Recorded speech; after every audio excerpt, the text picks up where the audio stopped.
What if, the dragon that changed everything? Tensura Fanfiction, author, ErogonWolf intro. A dragon floated through the infinite void, drifting into the very space where Veldonava was creating the world. Just as the creator put the finishing touches on his work, a deal was made.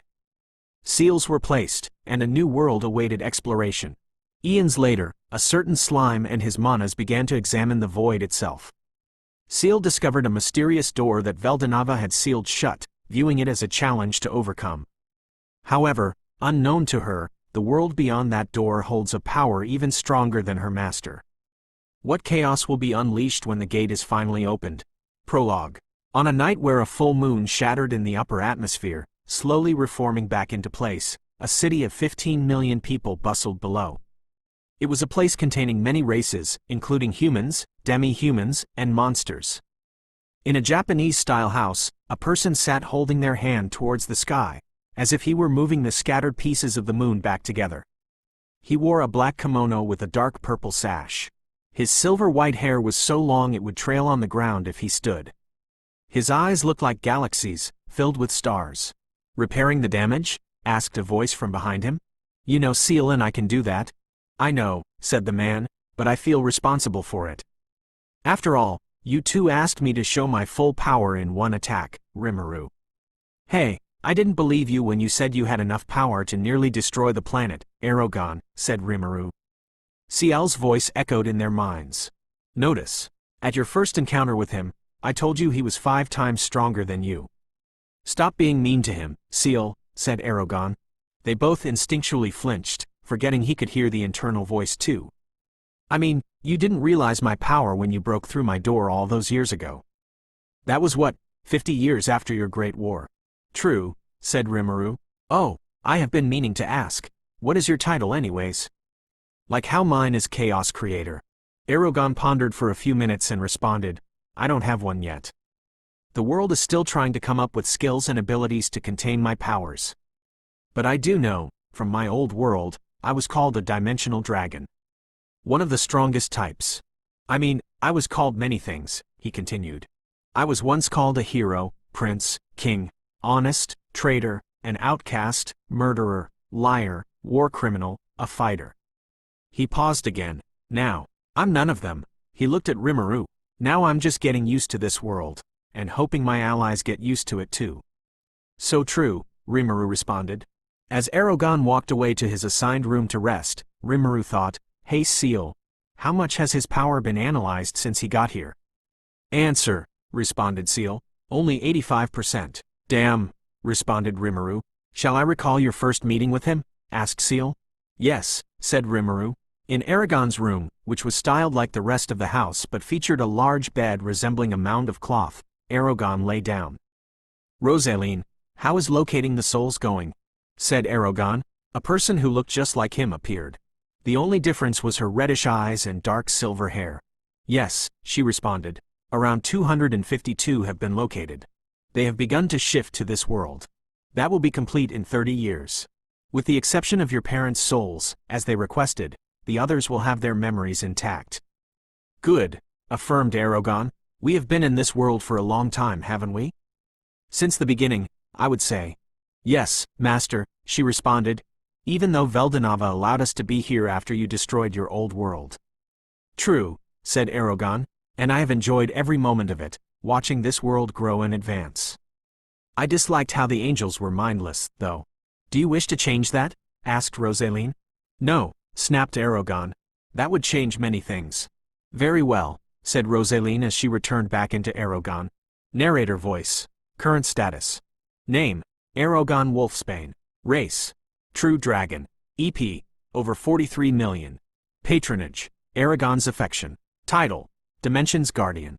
Intrinsic skills include Dimension Detect and Aura.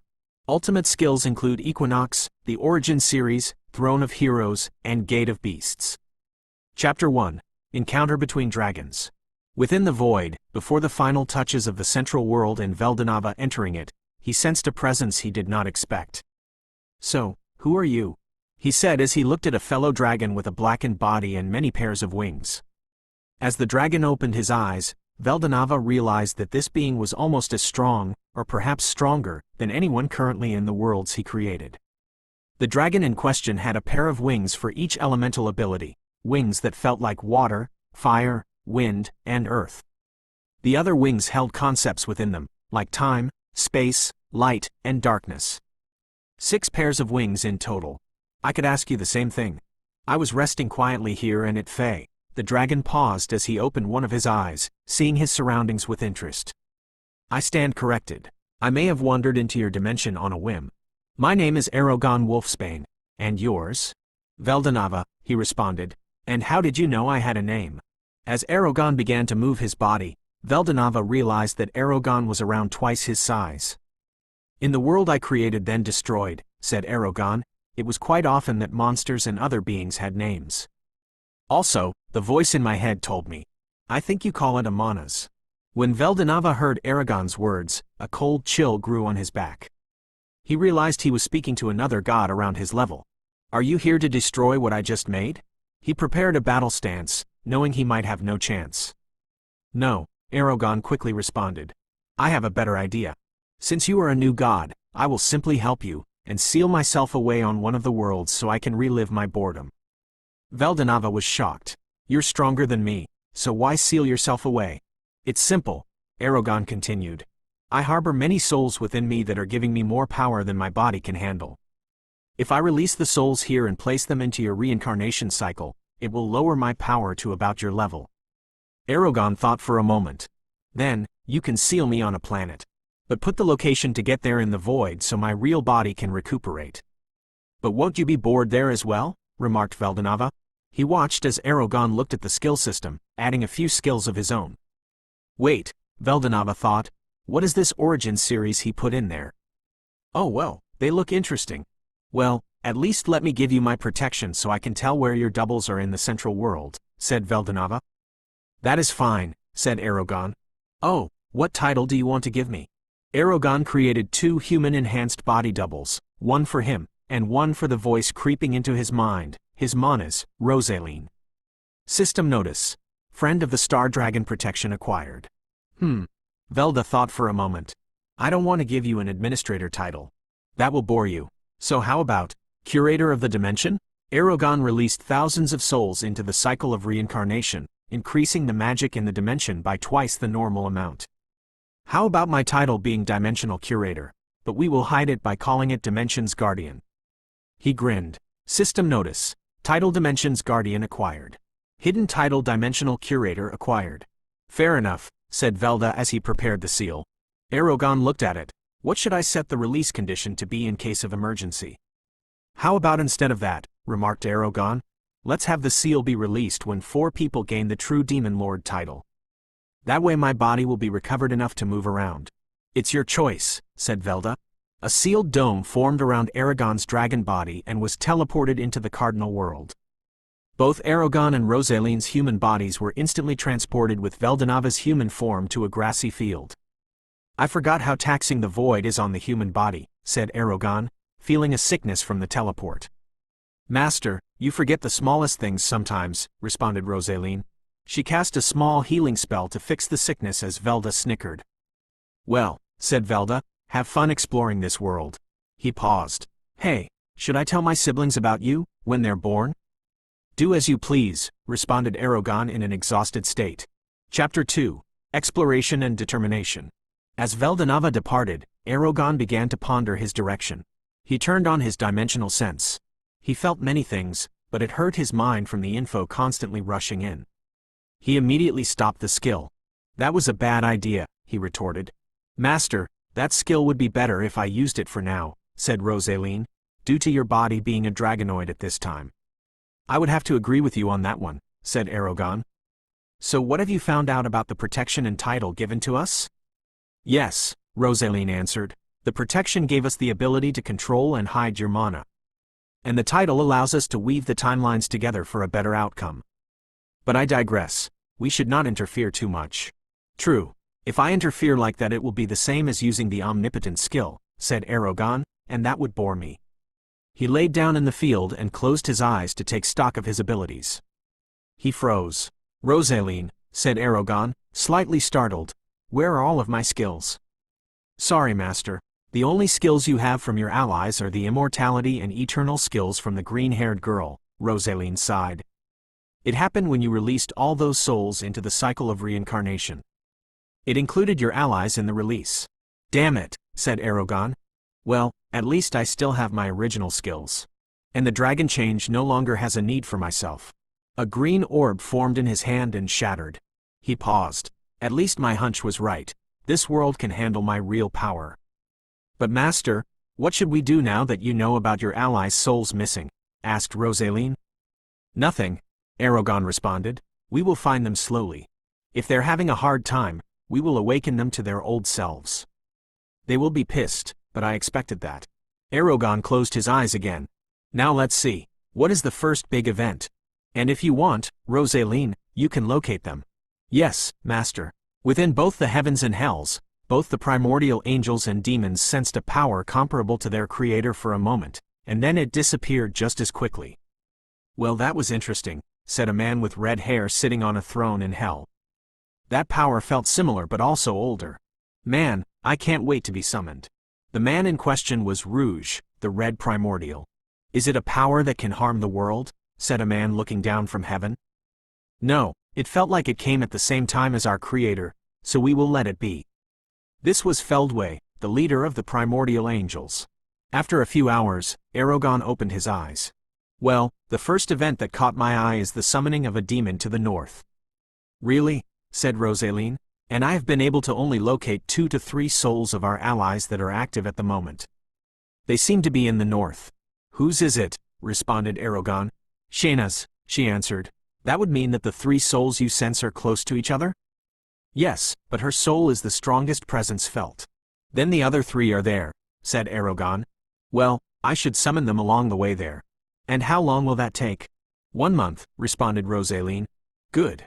Aragon started to use the skill Terra to create a solid ball of mercury. Chapter 3. Summoning. Around 2 weeks after separating from Veldonava, Aragon and Rosaline became known as a helpful pair of adventurers. Aragon woke up in an inn a week out from the Super Sorcery Kingdom capital. "Well, that is interesting," he commented. "What is interesting, my lord?" replied Rosaline. "Well, looks like I didn't feel the other 3 dragons being born till now," said Aragon. "I think their names are Velzard, Velgrand, and Veldora." "That's correct," said Rosaline. "I did not inform you about them because you wanted to limit your interactions."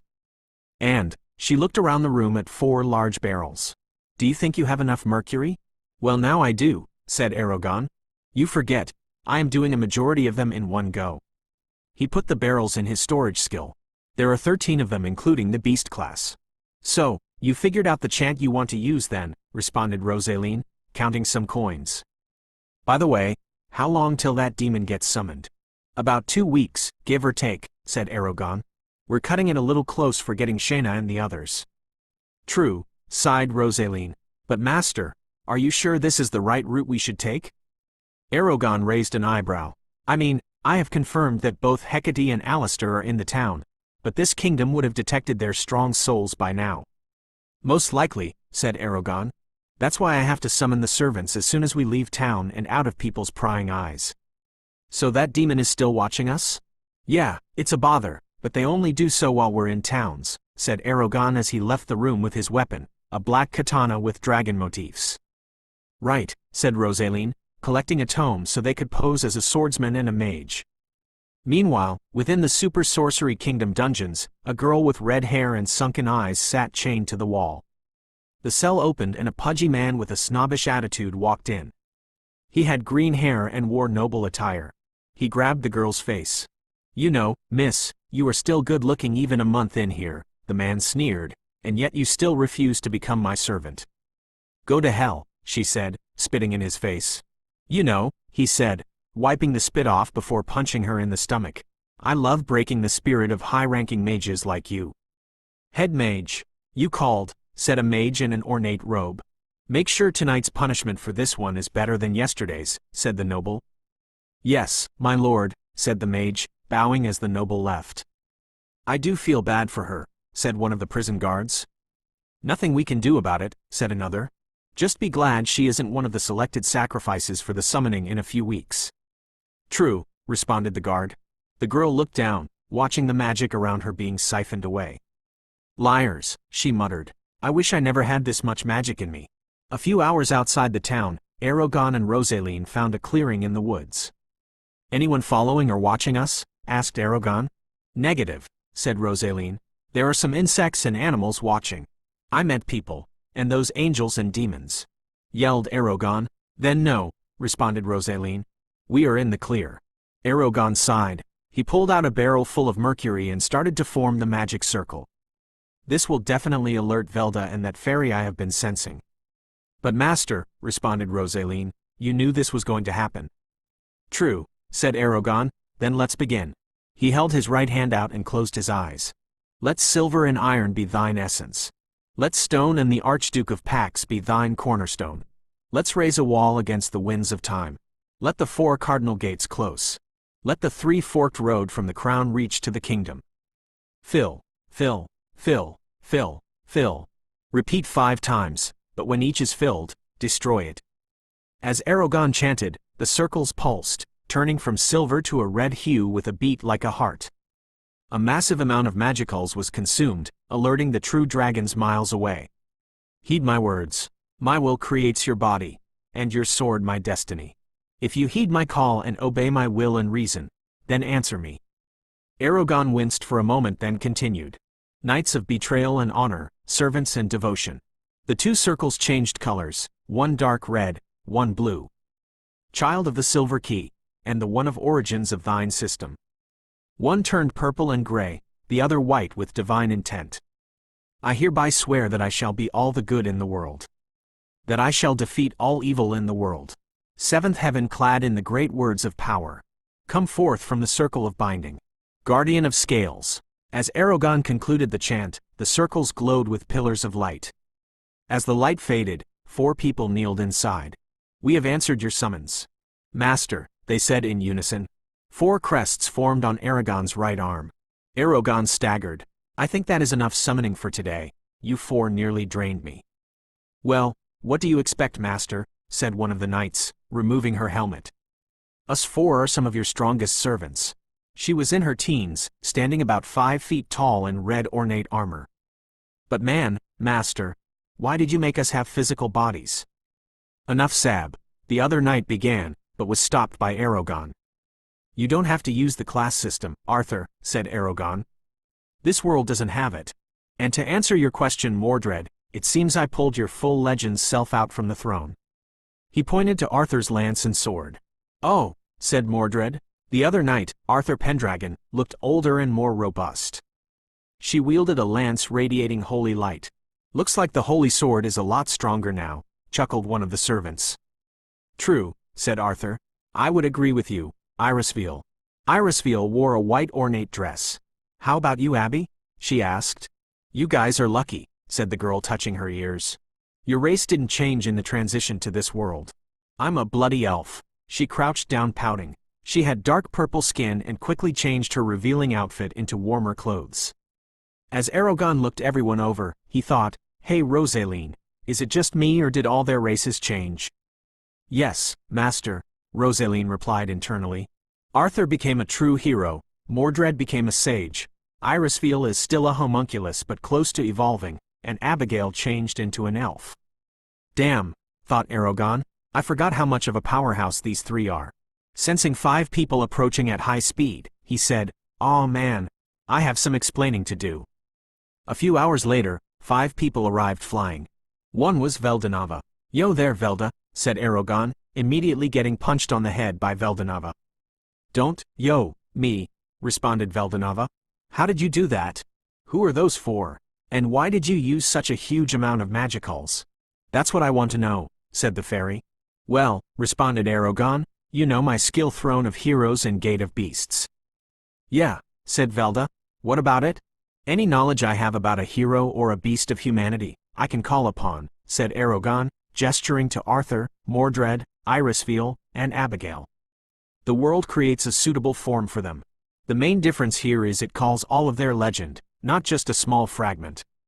Okay, I see now, said the fairy. But why did it draw power from the area? I didn't have enough magicals to keep myself conscious, said Aragon, so I borrowed some from the woods. I plan to restore it in the morning. Oh, said the fairy. So why did you three come?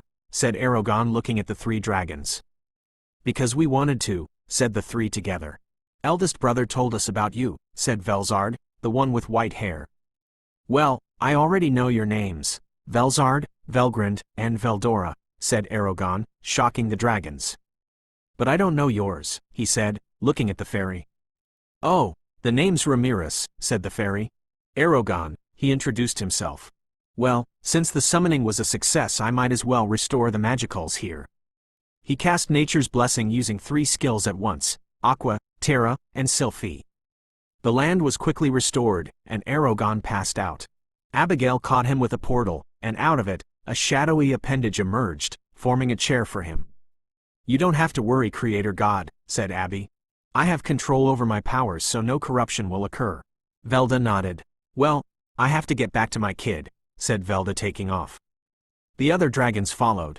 How long do you think he will be out? Said Mordred to Irisveal. Probably 3 days, said Irisveal. Well, he has to explain to me how he cast that spell, said Ramirez.